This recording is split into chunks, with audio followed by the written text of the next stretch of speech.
Sholat, tapi pikiran melayang. Begini jawaban Rasulullah yang menggetarkan hati. Pada suatu majelis Rasulullah, suasana terasa begitu tenang. Para sahabat duduk melingkar menyimak setiap perkataan beliau dengan penuh perhatian. Namun, di antara mereka, ada seorang sahabat yang tampak gelisah. Jemarinya saling menggenggam, matanya menunduk, dan napasnya terasa berat. Setelah beberapa saat ragu, ia akhirnya mengangkat wajah dan berkata dengan suara lirih, "Wahai Rasulullah, aku ingin bertanya, tetapi aku khawatir pertanyaanku ini akan membuatku semakin malu di hadapan Allah." Rasulullah pun tersenyum lembut, menatapnya penuh kasih sayang. "Katakanlah, wahai saudaraku, tidak ada pertanyaan yang membuat seseorang hina jika ia bertanya untuk mencari kebaikan."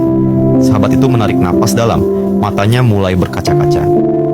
"Wahai Rasulullah, aku merasa salatku sering tidak khusyuk. Kadang aku mengingat urusan dunia, kadang pikiranku melayang entah kemana. Aku takut salatku tidak diterima oleh Allah. Apakah dengan salat seperti itu, aku tetap mendapatkan pahala?" Suasana majelis seketika menjadi hening. Para sahabat lainnya ikut menunduk, merasakan kegelisahan yang sama. Mereka tahu betapa beratnya pertanyaan itu. Namun, yang terjadi setelahnya benar-benar di luar dugaan. Rasulullah tidak langsung menjawab. Beliau menatap sahabat itu dengan penuh kelembutan. Lalu tiba-tiba air mata mulai membasahi pipi beliau. Para sahabat terkejut. Mereka jarang melihat Rasulullah menangis dalam situasi seperti ini.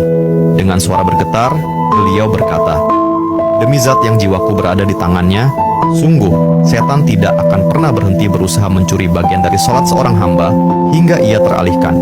Tetapi ketahuilah, Allah tetap melihat usahamu." Rasulullah menarik napas dalam, lalu melanjutkan, "Wahai saudaraku, jika engkau meninggalkan salat hanya karena takut tidak khusyuk, maka setan akan menang. Tetapi jika engkau tetap berusaha salat meski pikiranmu teralihkan, ketahuilah bahwa setiap kali engkau berusaha kembali kepada Allah dalam salatmu, saat itulah Allah menyambutmu." Mendengar itu, sahabat tersebut tak mampu menahan tangis. Begitu pula para sahabat lainnya. Kemudian Rasulullah melanjutkan dengan penuh kelembutan, "Bayangkan seorang ibu yang melihat anaknya berjalan ke arahnya, tetapi anak itu sering jatuh dan tersandung. Apakah sang ibu akan marah? Tidak. Ia justru akan berlari menghampirinya, mengangkatnya, dan mendekapnya erat. Itulah Allah. Ia lebih penyayang daripada seorang ibu kepada anaknya. Selama engkau terus kembali, Allah akan selalu menerimamu." Air mata mengalir di pipi sahabat itu. Kata-kata Rasulullah begitu menusuk hatinya. Sejak hari itu, ia tidak lagi putus asa dalam sholatnya. Ia tetap berusaha khusyuk, dan setiap kali pikirannya melayang, ia mengingat nasihat Rasulullah. "Setiap kali engkau berusaha kembali, saat itulah Allah menyambutmu." Jangan pernah berhenti. Berusaha. Jika kisah ini membuka wawasan kita, yuk berbagi. Biar banyak yang tercerahkan. Setiap satu kebaikan dibalas Allah 10 kali kebaikan. Barokallah forever. Amin ya Rabbal Alamin ya Mujibas Sailin.